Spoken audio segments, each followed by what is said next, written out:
ఇద్దరు కొట్టిరు కదా కొట్టిరు కదా ఇంకొక క్షణం ఉంటాడు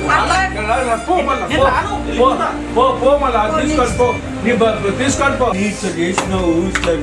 ఫోన్ వచ్చింది ఏడుస్తూ ఇప్పటి నుంచి మంచిగా చేస్తే బాగుంటుంది.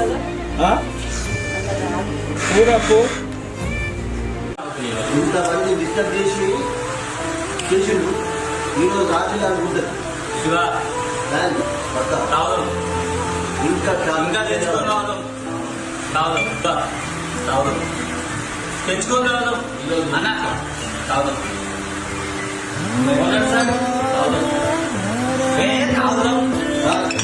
సపోర్ట్